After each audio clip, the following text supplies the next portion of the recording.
تو مولانا عبدالستار سعیدی صاحب نے ایک اور جملہ کہا، بڑی علمی بات کی، فرمایا کہ یہ تاجدار ختم نبوت زندہ باد پہلے بھی نعرہ لگتا تھا، لیکن لوگ فقط کہتے تھے زندہ باد ایک بار۔ خادم حسین رضوی صاحب نے 2 بار کہلوایا زندہ باد زندہ باد، 2 بار کہلوایا۔ انہوں نے بڑی اچھی دلیل پیش کرتے ہوئے فرمایا کہ اللہ رب العالمین نے جب فرشتوں سے حکم دیا کہ میرے آدم کو سجدہ کرو، میرے آدم کو وَإِذْ قُلْنَا لِلْمَلَائِكَةِ اسْجُدُوا لِآدَمَ فَسَجَدُوا، فرشتوں سے کہا کہ میرے آدم کو سجدہ کرو، تو سب نے سجدہ کیا۔ جب وہ سجدے سے اٹھے تو دیکھا ایک شخص ایک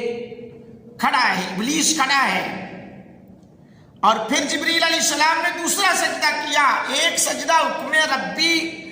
اور تعظیم نبی کی ادا کرنے کے لیے کیا، اور دوسرا سجدہ آپ نے کیوں کیا؟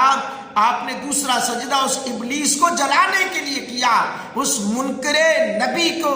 جلانے کے لیے کیا۔ تو دوستو، بابا جی خادم حسین رضوی صاحب نے ایک بار جو نعرہ تو لگتا تھا تاجدار ختم نبوت زندہ باد، تو لوگ مانتے تھے، لیکن دوسرا نعرہ ان کے لیے لگوایا کہ زندہ